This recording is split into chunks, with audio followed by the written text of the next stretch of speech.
Jadi Shalom untuk semua mempelai-mempelai Yeshua HaMashiach. Saya mengucapkan selamat tahun baru 5783. Masih ada kesempatan di mana kita belum rapture, ya. Jangan pakai kata tidak rapture, tetapi kata belum rapture, karena rapture memang pasti akan terjadi, ya. Jadi saya ucapkan selamat tahun baru 5783. Kita memasukin bukan hanya tahun baru saja, akan tetapi kita juga memasukin cycle daripada 7 tahun Shemitah yang baru, ya. Jadi cycle yang baru yaitu 7 tahun, dan di akhir 7 tahun cycle ini adalah tahun Shemitah. Jadi ini adalah cycle Shemitah yang baru, ya. Kita masuk di hari yang pertama atau kedua, ya, dan kita akan menunggu bagaimana Bapak Yahweh akan bekerja sehingga pengangkatan akan terjadi dengan luar biasa. Nah, kita akan masuk soal perhitungannya tidak akan saya bahas hari ini, dan hari ini kita akan bahas mengenai perang dunia di zaman akhir, ya, perang dunia di zaman akhir. Ya, kalau kita melihat ayatnya terlebih dahulu, sehingga kita mempunyai landasan fondasi, yaitu di dalam Matius 24, ayat yang ke-4 sampai yang ke-8. Bisa minta tolong untuk Ibu Kathy bisa membacakan untuk kita semua. Iya.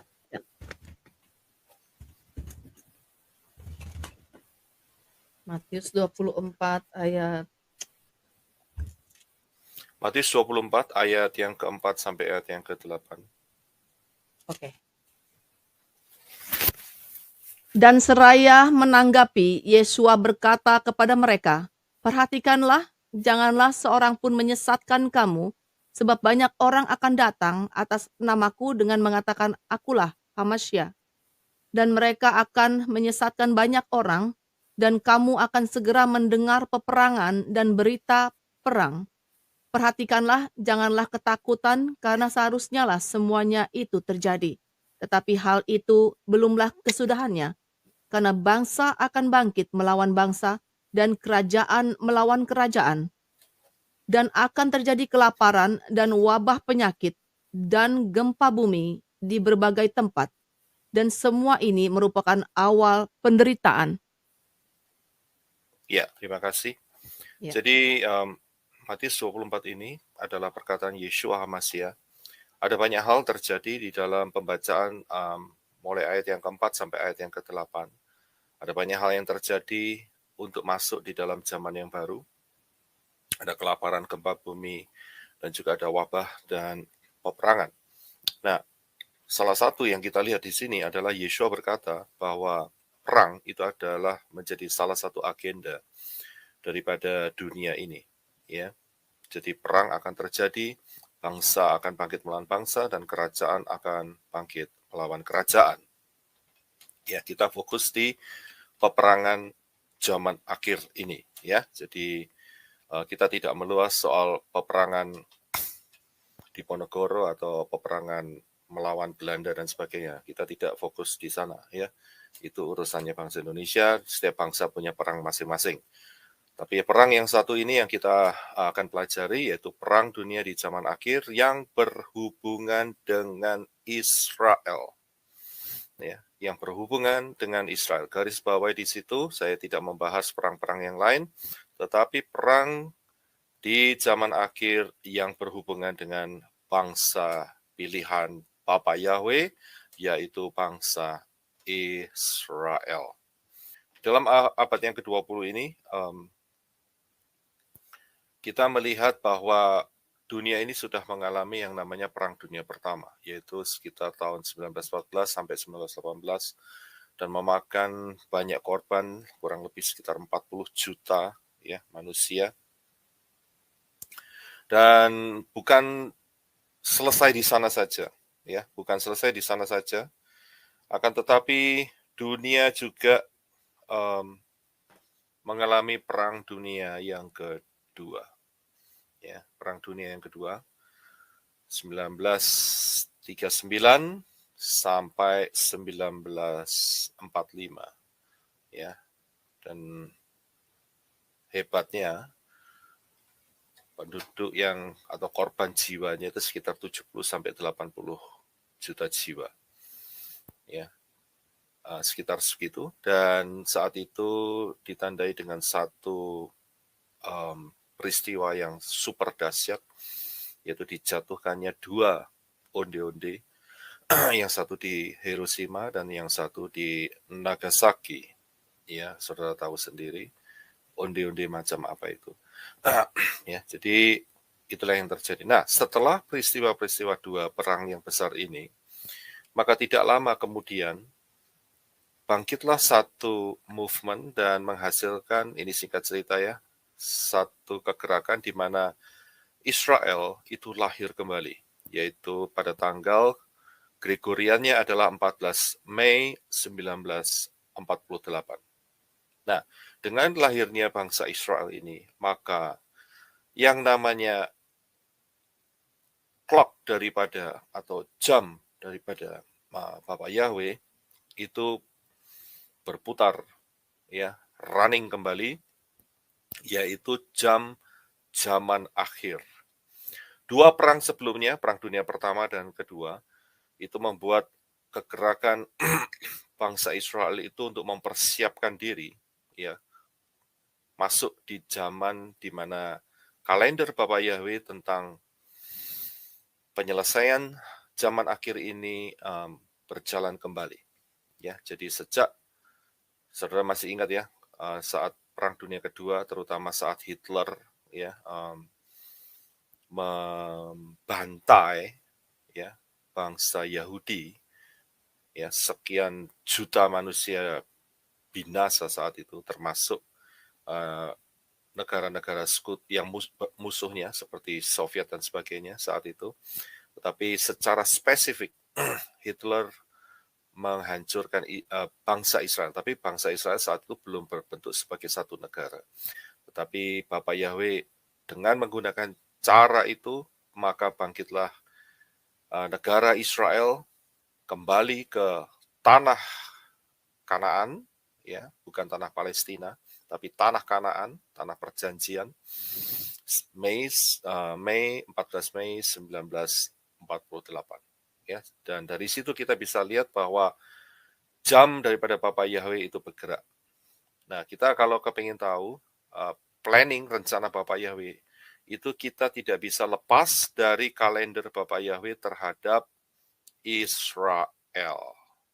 Jadi untuk orang-orang yang menolak Israel, anti dengan Israel, matanya akan tetap tertutup dan buta, ya, dengan kalender daripada Bapak Yahweh ini, yaitu mengenai zaman akhir. Banyak orang yang menolak Israel, orang-orang Yunani, ya, yang menyembah si Y tadi, ya, mereka menolak Israel sehingga mereka tidak dapat memahami tentang secara baik ya tentang zaman akhir ini, karena polanya adalah harus mengenal pola daripada Israel, ya, mengenal daripada umat pilihan Bapak Yahweh, ya, yang keluar dari Abraham, Ishak dan Yakub dan seterusnya. Ya, jadi jangan harap untuk orang-orang yang anti, ya, alergi dengan Israel, mereka dapat pengertian yang baik tentang zaman akhir, ya. Itu sangat tidak mungkin, dan kalau mereka berbicara, mereka hanya cocokmologi. Merekalah yang cocokmologi. Kalau mempelai-mempelai Yeshua HaMasiah yang mengenal akan kebenaran ini bukan cocokmologi, tetapi memang cocok. Ya, jadi karena cocok dengan kebenaran firman. Ya, jadi saudara harus paham, bagi siapa yang tidak mau kembali ke pola Israel, maka bertobatlah, itu adalah jalan yang terbaik sebelum pengangkatan terjadi. Ya, kita akan masuk yang berikutnya. Nah, perang zaman akhir ini yang kita lihat hanya perang yang berhubungan dengan Israel, karena kalendernya ada di sana, karena timingnya ada di sana, karena waktunya ada di sana. Nah, kalau kita lihat ya perang zaman akhir yang berhubungan dengan Israel itu saya bisa lihat ada 3 perang. Ya, ada 3 perang. Nah, kita lihat slide berikutnya, yaitu yang pertama adalah perang Gog dan Magog. Yang kedua adalah perang Armageddon, dan yang ketiga adalah perang Gog Magog. Nah, ini membuat sebuah kebingungan di sini. Memangnya ada 2 kali perang Gog Magog. Nah, sehingga banyak orang berpikir ya ada kesamaan dengan perang Gog Magog yang pertama dengan Gog Magog yang kedua. Jadi membingungkan. Ya. Nah, saya akan bawa saudara sehingga saudara tidak tersesat di dalam kebingungan ini. Saya akan lihatkan satu persatu akan perang ini, ya, dan timeline-nya, ya, lini masanya, sehingga saudara bisa memahami tentang setiap perang ini.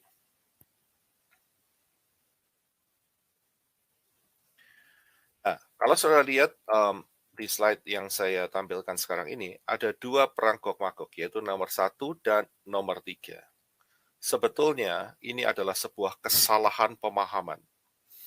Ya, kesalahan pemahaman. Yang benar itu adalah ini, saudara. Ya, yang benar itu adalah yang nomor 1 adalah perang Gog. Ya, perang Gog, bukan Gog Magog, bukan. Tapi perang Gog. Yang kedua adalah perang Armageddon, dan yang ketiga adalah perang Gog Magog. Ya, jadi paham. Nah, kita akan lihat perang Gog ini perang apa. Ya, kita akan lihat, kita akan masuk perang Gog, bukan Magog ya. Nanti kalau Gog Magog itu nanti yang nomor 3. Sekarang kita akan masuk ke dalam perang yang namanya perang Gog. Rahasia firman tentang perang Gog ini kita bisa temui di kitab Yehezkiel. Ya, kitab Yehezkiel. Ya, dan Yehezkiel hidup sekitar 600 tahun sebelum Yeshua HaMasyiah, sebelum Masehi, sebelum Yeshua HaMasyiah. Jadi, kalau sampai hari ini itu berkisar sekitar 2.600 tahun jangkanya. Ya, sekitar ya, plus minus. Jadi, sekali lagi saya ulangi, supaya saudara paham, Yehezkiel, Nabi Yehezkiel ini hidup 600 tahun sebelum Masehi. Jadi kalau sampai hari ini, berarti 600 ditambah 2000. Ya, karena sebelum Masehi. Dan sekarang kita sesudah Masehi. Jadi ada sekitar 2600 tahun. Dan perlu saudara pahami bahwa Yehezkiel ini saat menerima firman-firman Yahweh, itu dia ada di Babel, di dalam pembuangan Babel. Ya, jadi saudara harus paham lokasinya juga. Nah, satu saat Bapak Yahweh menunjukkan sebuah penglihatan kepada Yehezkiel, yaitu dengan adanya diperlihatkan dia ada di satu lembah dan penuh dengan tengkorak. Yehezkiel pasal yang ke-37. Penuh dengan tulang belulang yang berserakan, dan kemudian Bapak Yahweh memerintahkan untuk Yehezkiel itu bernubuat. Ini singkat cerita saja ya, saudara baca sendiri. Ya. Saya nggak terlalu membahas soal ini. Saya berikan singkat conclusion-nya saja, ya, ringkasannya saja. Jadi saat itu Yehezkiel disuruh bernubuat, dan kemudian setelah bernubuat, apa yang terjadi? Tulang-tulang itu berserakan untuk bergabung satu dengan yang lainnya. Ya, bunyinya kerotak begitu kira-kira, ya. Keras sekali beradu satu sama lain sehingga mereka menjadi satu kekuatan, yaitu dari lembah yang penuh dengan tulang belulang, kemudian Yehezkiel disuruh bernubuat kembali, sehingga tulang belulang itu menjadi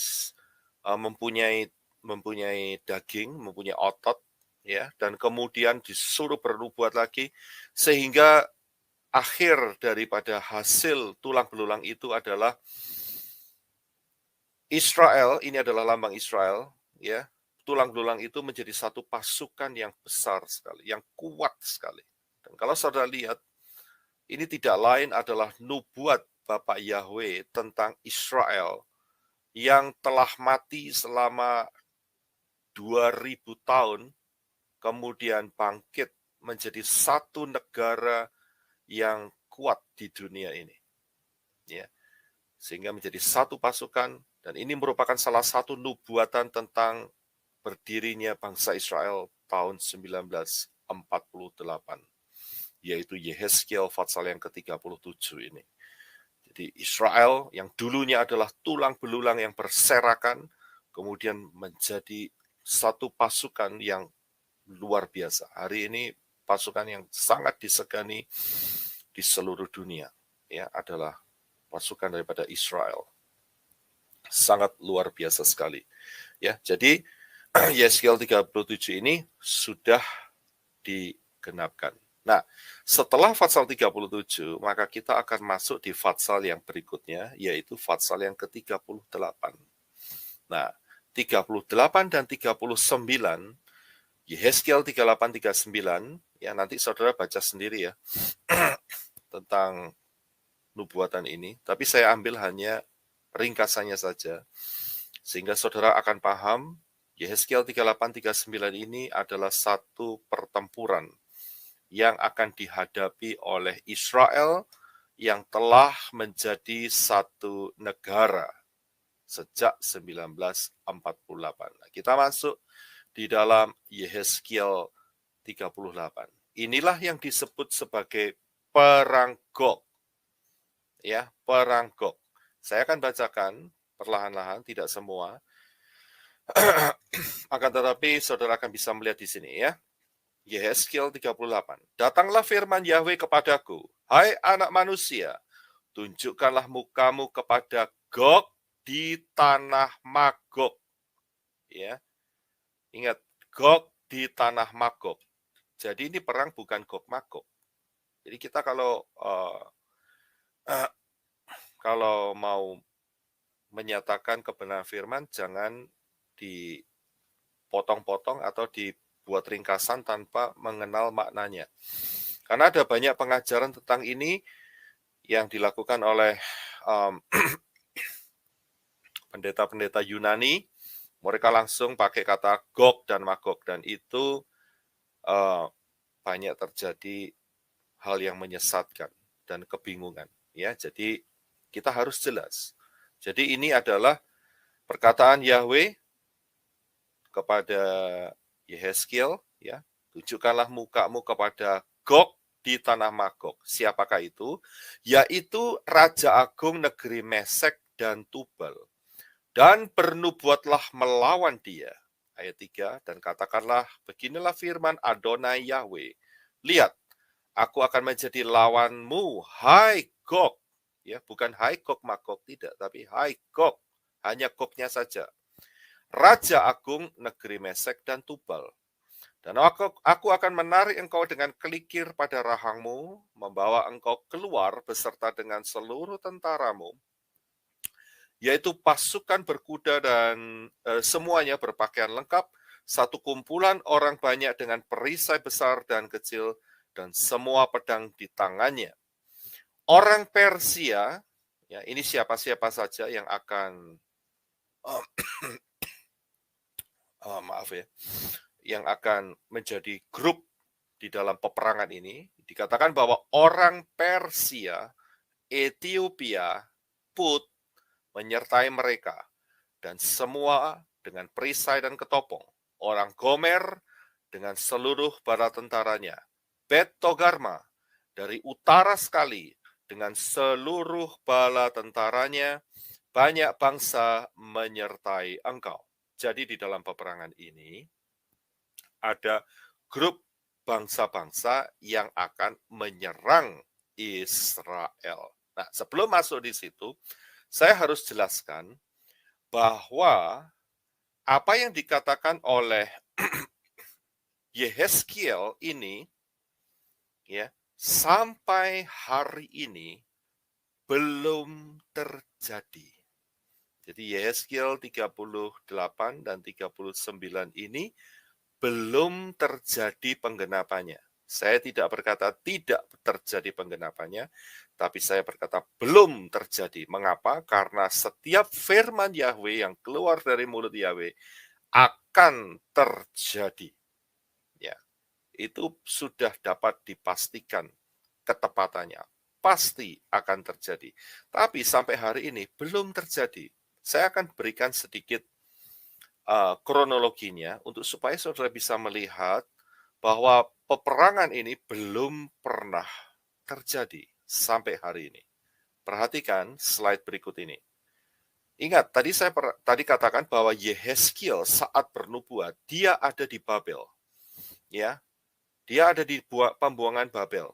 Saat itu Israel diporak-porandakan, tidak jadi satu kerajaan lagi. Ya, karena bangsa Israel menyembah kepada dewa-dewa asing yang membangkitkan cemburu Yahweh.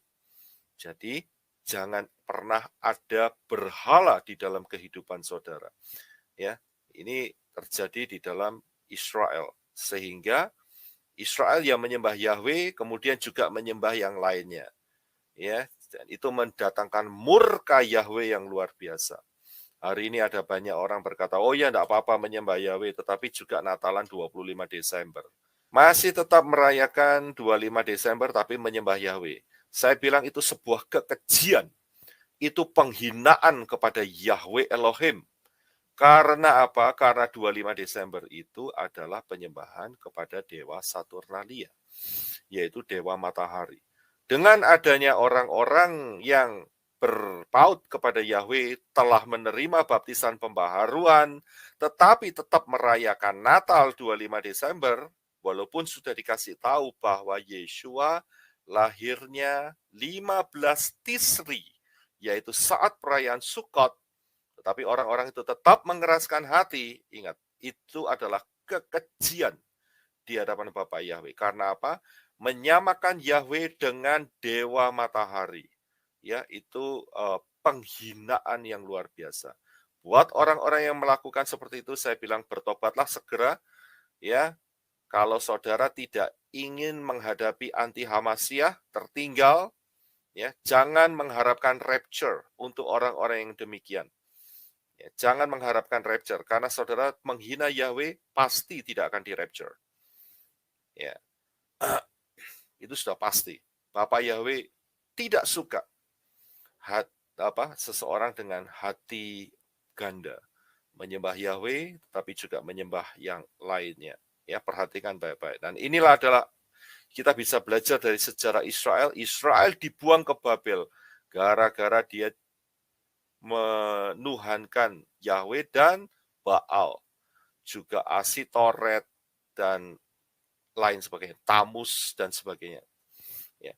Nah, saat itu saya kembali ke topik Yehezkiel, saat zaman Yehezkiel itu Israel nggak ada, San.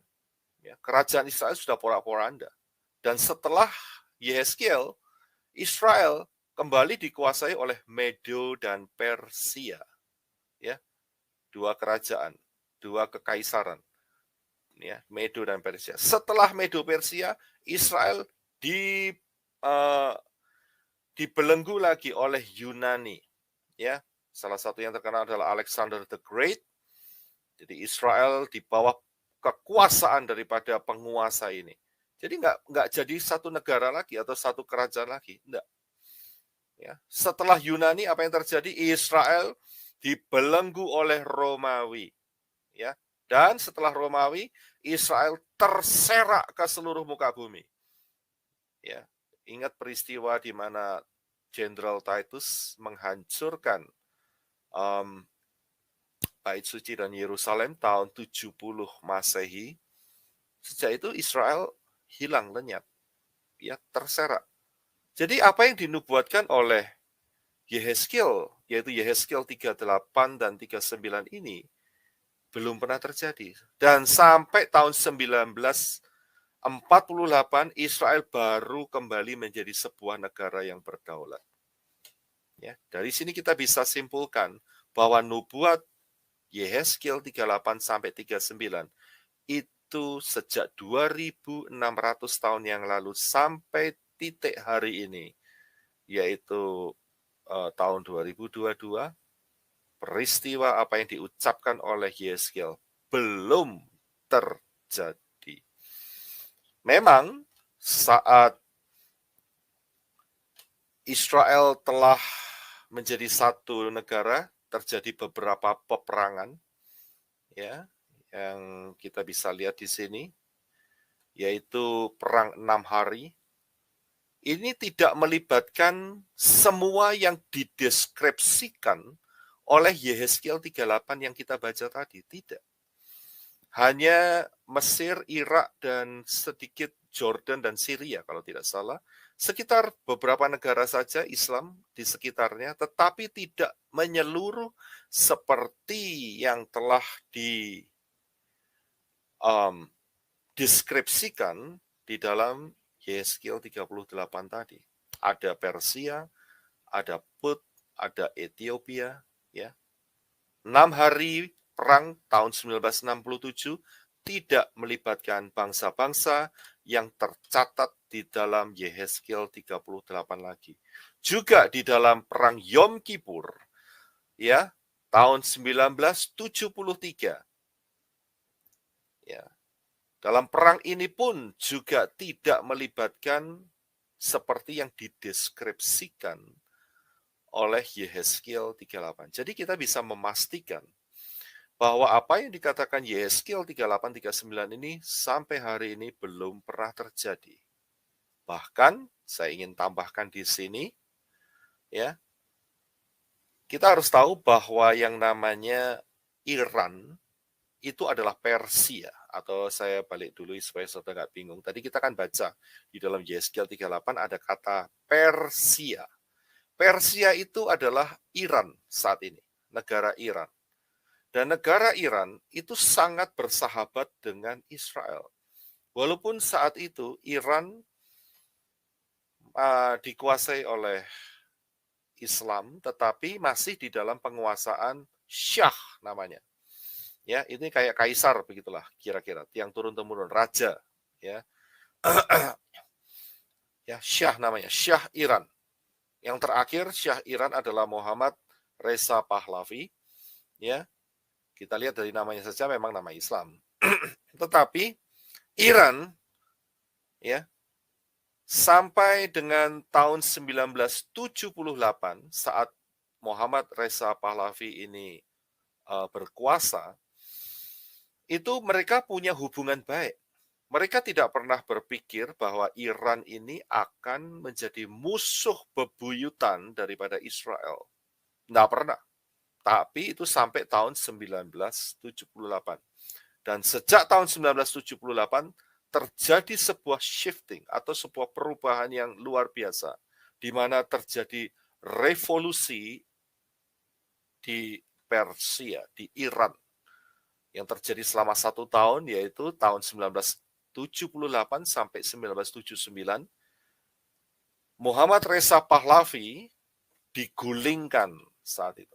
Ya, dia digulingkan, dia tidak lagi berkuasa, dan mulai saat itu Persia atau Iran itu dikuasai oleh satu rejim, yaitu Islam yang radikal. Dan ini terjadi sampai hari ini. Ya, sampai hari ini.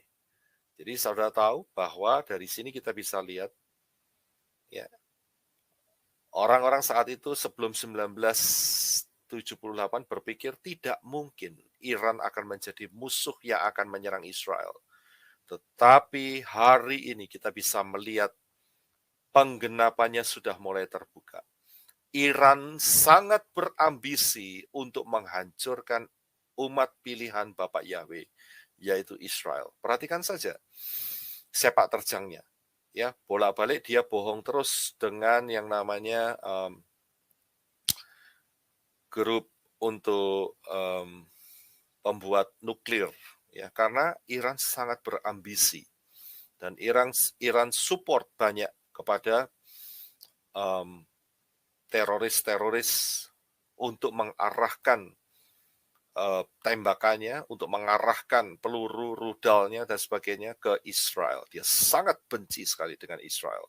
Dan hari ini kita bisa mulai mencium bahwa Iran yang dinubuatkan oleh Yehezkiel 2600 tahun yang lalu mulai masuk di dalam penggenapannya. Kalau kita lihat berikutnya adalah Yehezkiel 38:39 ini, ada negara-negara yang di sebelah utara dan di sekitar Israel yang akan menjadi musuh dan menyerang bersama-sama. Dan sangat besar kemungkinan Rusia akan ikut perang dalam hal ini. Ya, kalau saudara lihat di sana ada kata Tubal, ya, dan kalau saudara lihat daerahnya itu adalah daerah Turki di utara daripada Israel. Dan ada lagi yang lebih utara lagi, Bet Togarmah. Ya, itu kalau saudara tarik ke atas, ya, itu bisa menjadi kemungkinan besar Rusia akan ikut di dalam peperangan ini. Ada beberapa nama yang tidak berubah seperti Ethiopia. Ethiopia hari ini adalah kekuatan Islam juga di daerah Afrika, benua Afrika daerah utara. Dan kemudian ada Put, yaitu Libya, ya, dan Persia juga, ya, dan saudara bisa lihat negara-negara itu yang bergabung di dalam satu koalisi untuk menyerang Israel di dalam penggenapan daripada Yehezkiel 38 dan 39. Cukup unik juga bahwa ada bangsa-bangsa yang tidak ikut di dalam peperangan ini. Kalau sudah lihat, ya, siapa-siapa saja, yaitu USA. Amerika Serikat tidak tercantum namanya di situ.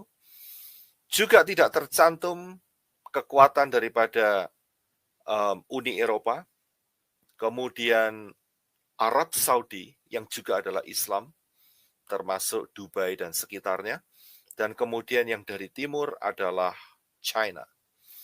Ya, tidak termasuk, ya, di dalam pertempuran ini. Jadi seperti Yordania, ya, Amon, dulunya Amon, kemudian Saudi Arabia, Sheba dan Dedan, ya, itu tidak termasuk di dalam pertempuran ini. Dan kalau sudah melihat Pasal 39, siapa yang menolong Israel saat itu? Yang menolong Israel hanya tangan Bapa Yahweh. Israel tidak dibantu oleh siapapun untuk memenangkan pertempuran itu, hanya Bapa Yahweh saja yang memberikan pertolongan di dalam perang Gog ini. Dan tertulis di dalam Yehezkiel 39, dikatakan bahwa ada satu kalimat,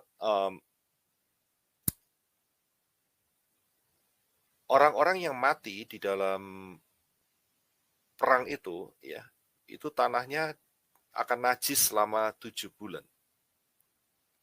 Dari sini ada indikator bahwa kekuatan nuklir akan digunakan di sini. Dan Israel betul-betul menghabisi koalisi bangsa-bangsa itu. Inilah perang Gog. Ya, jadi sangat besar kemungkinan akan dipakai nuklir. Nah, kalau saudara tahu, kalau nuklir itu sampai dipakai, itu berarti salah satu tanda keruntuhan dunia juga, ya, terutama dunia ekonomi. Ya, karena satu senjata ini luar biasa impact-nya, ya, sangat-sangat dahsyat. Ada indikasi di dalam Yehezkiel 39 nuklir akan dipakai. Mungkin saudara akan bertanya, di manakah Amerika? Ya, saya hanya bilang kemungkinan besar ada sesuatu yang dahsyat sehingga Amerika pun dan Eropa pun goyang. Kalau saudara lihat akhir-akhir ini dengan perkembangan perang Rusia dan Ukraina yang sengaja oleh Rusia perpanjang, ya, diperpanjang.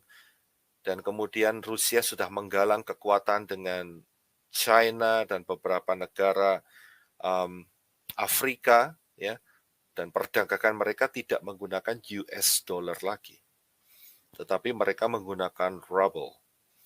Sehingga apa yang terjadi? US dollar akan membanjiri dan tidak akan efektif lagi sebagai alat tukar yang baik, karena akan masuk satu masa, yaitu masa inflasi yang sangat besar. Ya, itu soal ekonomi. Saya tidak fokus di sana, tetapi kira-kira saya hanya bisa menyinggung kemungkinan besar USA dan juga EU atau Uni Eropa, ya, kekuatan ekonomi akan goyang. Kita lihat hari-hari ini dengan tindakan daripada Putin untuk menghentikan pasokan gas ke Eropa, ya, itu saja sudah membuat satu satu kesulitan ekonomi, ya. Dan kita belum tahu hasilnya nanti sampai masuk winter. Kita akan lihat apa yang diprediksi, apa yang dikatakan oleh firman, bukan diprediksi, dinubuatkan oleh firman, pasti akan terjadi. Kita akan lihat skema kapan perang Gog ini terjadi. Ya, saya berikan skemanya.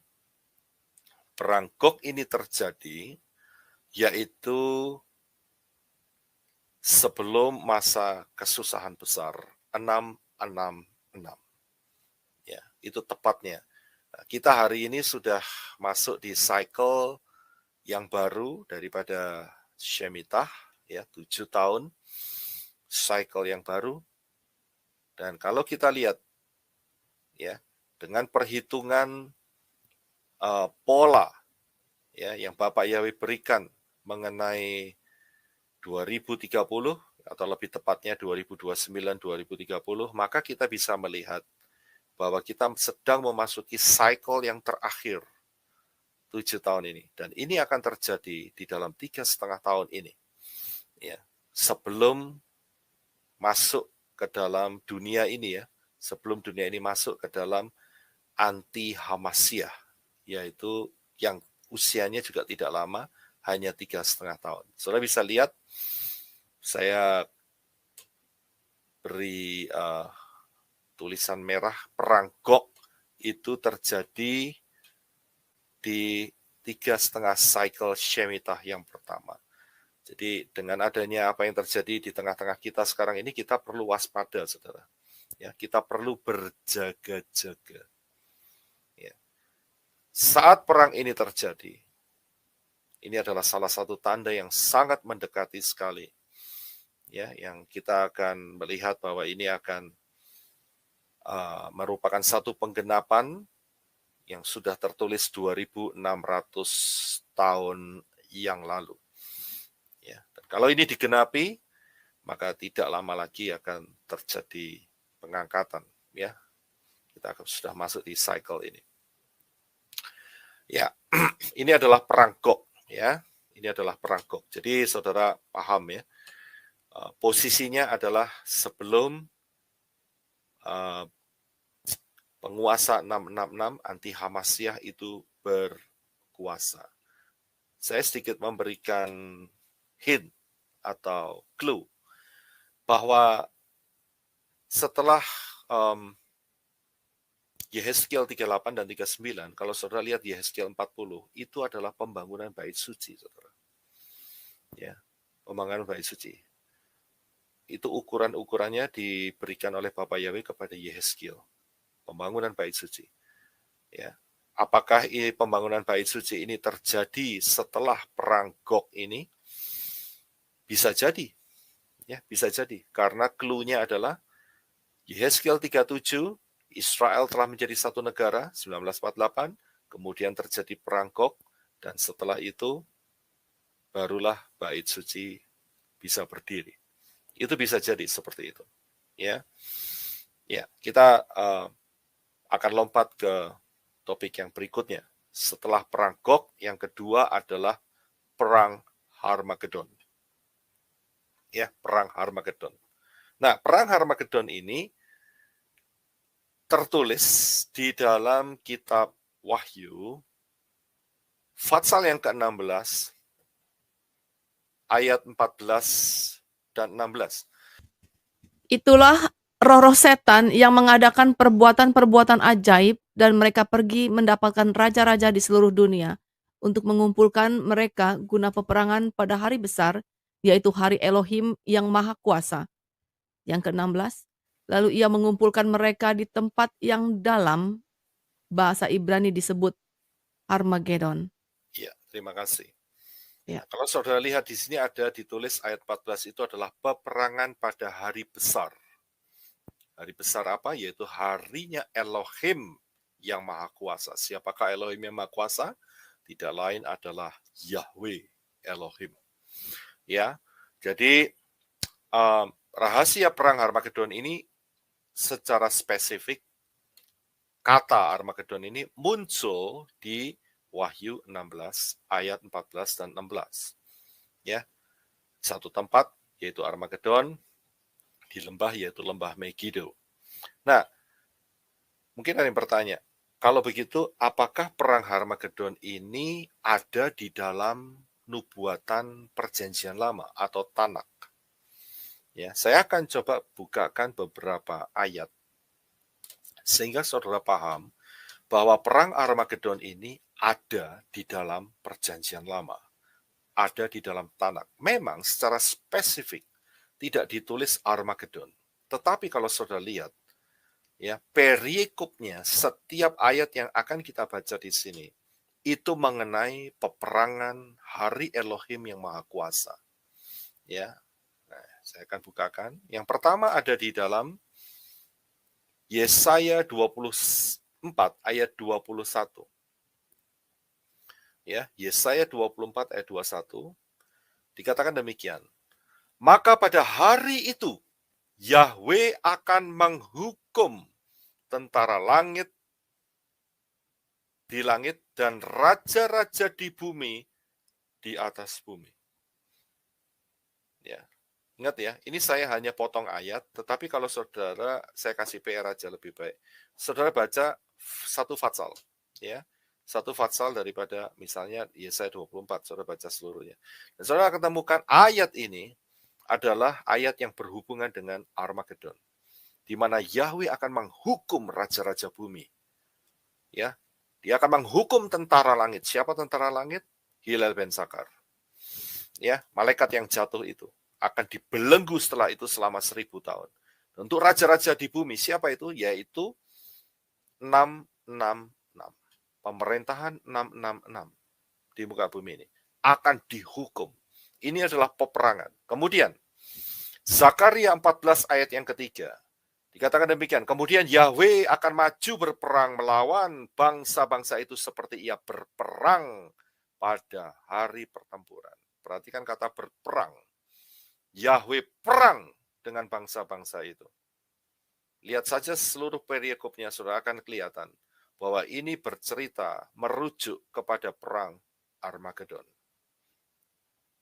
Ya, Zakaria 14 ayat yang ketiga. Jadi peperangan Armageddon ini ada dan bakal terjadi. Sekarang belum, saudara. Yesaya 16 ayat yang keempat.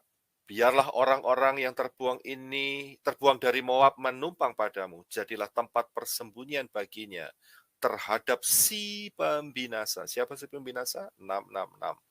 Terbuang berlindung kepada Moab. Di manakah yang dikatakan dimaksud Moab adalah Petra, ya, Selah, Petra, gunung batu, rock. Kemudian dikatakan apabila penggagahan sudah berakhir, pembinasaan sudah lewat, dan orang-orang lain sudah habis lenyap di negeri. Perhatikan kata sudah berakhir, sudah lewat, dan sudah habis lenyap. Bagaimana orang-orang lalim akan dilenyapkan? Hanya ada satu cara, dengan sebuah pertempuran yang dahsyat, yaitu Yahweh Elohim akan bertempur, berperang melawan orang-orang lalim dan pembinasa keji ini. Inilah perang Armagedon. Daniel 2 ayat 44. Tetapi pada zaman raja-raja, Elohim semesta langit akan mendirikan satu kerajaan yang tidak akan binasa sampai selama-lamanya, yaitu kerajaan Yeshua HaMashiach, dan kekuasaan tidak akan beralih lagi kepada bangsa-bangsa lain. Kerajaan itu akan meremukkan segala kerajaan dan menghabisinya. Tetapi kerajaan itu sendiri akan tetap untuk selama-lamanya. Jadi kerajaan Yeshua HaMashiach, di mana Yeshua HaMashiach akan turun ke bumi. Siapakah Yeshua HaMashiach? Tidak lain adalah Bapa Yahweh sendiri. Ya, dan akan menghabisi bangsa-bangsa. Yang dihabisi bangsa yang terakhir. Ya, termasuk yang lain sudah mengikut. Babel hari ini sudah lenyap, saudara. Yunani sudah lenyap, Romawi sudah lenyap, ya. Nah, yang dihabisi yang terakhir ini yaitu anti HaMashiach di dalam sebuah pertempuran. Jadi dari sini kita bisa melihat dari ayat-ayat ini, kita melihat perang Armagedon itu siapa lawan siapa, ya. Kalau kita lihat kronologinya, nah saya bukakan chartnya, timelinenya. Saya lihat perang Armagedon itu adalah perang antara Yeshua HaMashiach dengan disertai oleh bukan malaikat, tetapi orang-orang kudusnya, ya, yang terangkat masuk dalam pengangkatan. Itu berperang dengan anti HaMashiach yang telah berkuasa selama 3,5 tahun saja. Ya, dan itu menurut perhitungan, ya, ada di sekitar tahun 2029 dan 2030. Ya, itulah terjadi perang Armagedon. Ya. Ada yang berpikir atau punya pemahaman yang salah, yaitu bahwa perang Armagedon itu adalah perang bangsa Israel dilawan oleh bangsa-bangsa atau bangsa-bangsa seluruh dunia melawan Israel. Ini pengertian yang salah. Ingat, saat zaman anti HaMashiach, Israel diporak-porandakan habis. Ingat, ya. Anti HaMashiach dikasih waktu 3,5 tahun untuk menghajar habis Israel saat itu. Dan Israel lari ke Petra. Ya, jadi pengertian Armagedon itu bangsa-bangsa melawan Israel. Keliru besar. Karena bangsa Israel sudah kocar-kacir, saudara. Ya, nggak ada lagi batang hidungnya. Sudah dipastikan terjadi Holocaust yang kedua. Ya, ini pengertian yang salah. Jadi pengertian yang benar adalah kita harus kembali kepada firman. Ya, kita harus kembali kepada firman. Ayatnya panjang. Saudara baca sendiri, ya, di dalam Wahyu 19 ayat yang ke-11 sampai 21.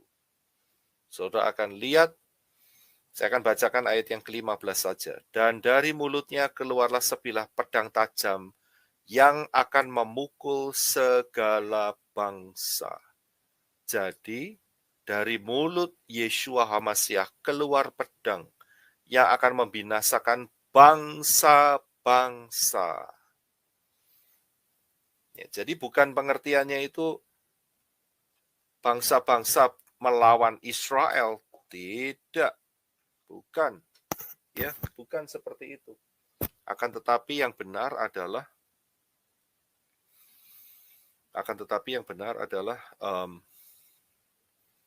Yeshua HaMashiach melawan bangsa-bangsa yang dipimpin oleh 666. Anti HaMashiach. Ya, saudara dan saya yang terangkat, kita sudah pakai tubuh kemuliaan, tidak mungkin mati lagi. Ya, kita pakai tubuh kemuliaan yang sangat luar biasa.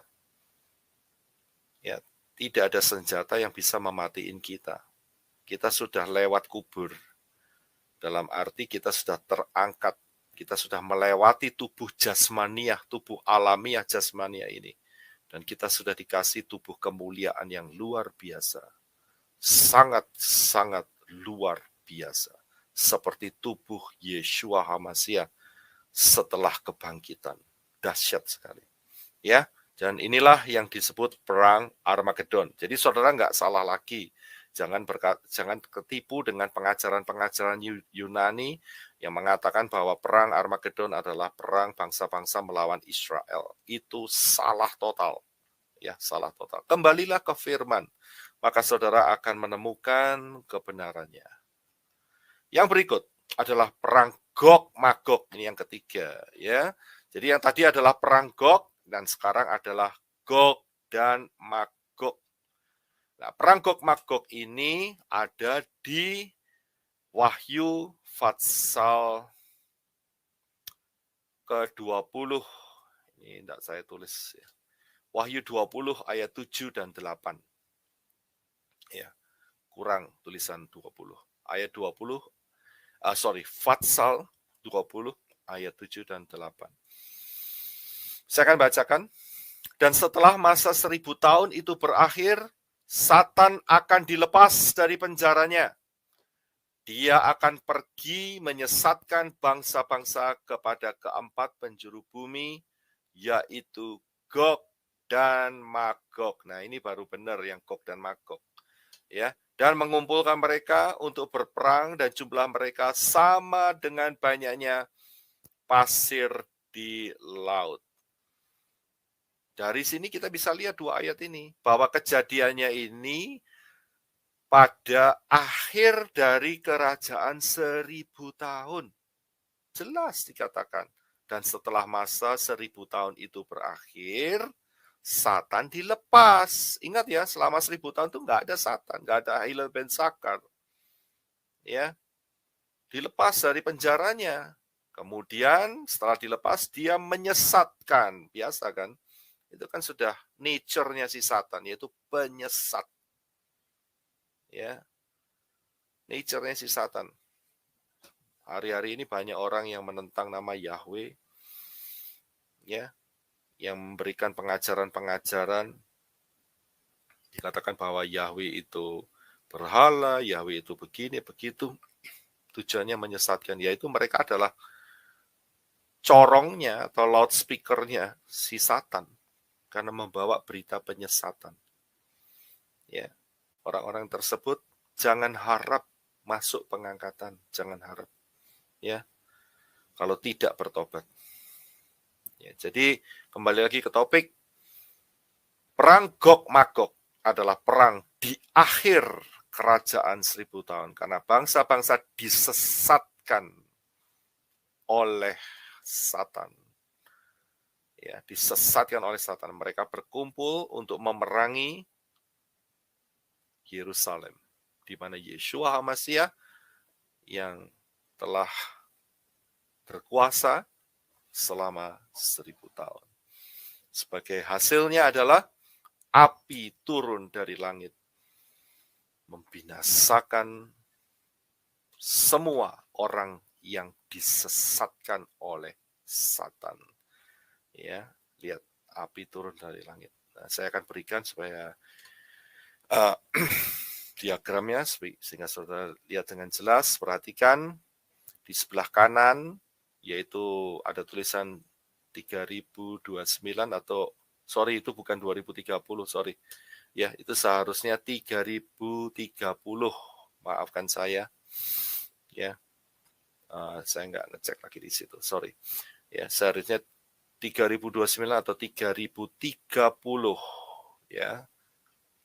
Yaitu perang Gog dan Magog. Setelah Satan dilepas dan terjadilah perang Gog-Magog di mana Yahweh menurunkan api dari langit dan disitulah selesai, yaitu kiamat. Nah, saudara perhatikan, selama 1000 tahun, diberi kondisi yang sangat luar biasa, blessing yang ajaib oleh Yahweh. Ya, Yeshua HaMashiach bisa dilihat langsung dengan kasat mata. Kemudian di tengah-tengah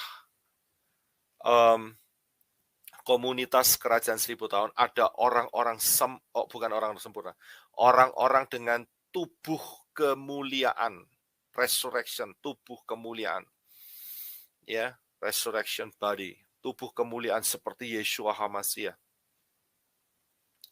Tapi toh hati manusia kalau tidak mau condong kepada Yahweh, tidak mau dididik di dalam Torah, hasilnya adalah seperti yang dikatakan oleh Wahyu tadi, ya, yaitu bahwa mereka dikumpulkan dan berperang, jumlah mereka sama banyaknya seperti pasir di laut. Ya, ini adalah bukti terakhir dari Bapak Yahweh kepada manusia. Kalau hatimu tidak mau condong, diajar, dididik di dalam kebenaran firman, ya, sampai hari ini menolak Yahweh, menolak Yeshua HaMasiah, tetap pakai yang lama, ngerayain perayaan pagan. Ya, apalagi lebih parahnya lagi, nama Arab diagung-agungkan. Nama Yahweh dibuang begitu saja. Padahal sudah dikasih pengertian. Hati-hati, tetapi mengharapkan masuk Samayim, mengharapkan ikut pengangkatan. Saya bilang, orang-orang tersebut akan gigit jari, gigit tangan, gigit kaki, ya, karena tertinggal saat rapture. Karena telah menghina sang pemilik Syamayim, yaitu Yahweh itu sendiri. Ya, menghina Yahweh, kepingin masuk Samayimnya Yahweh. Nggak masuk akal. Ya, terlalu 8360 dan 8390. Bego banget begitu loh. Ya, coba mikir gitu loh. Ya, sudah jelas-jelas namanya Yahweh masih ditentang habis-habisan. Tapi kepingin masuk Samayim, ya, miliknya Yahweh. Nggak masuk akal. Ya, sangat bertolak belakang.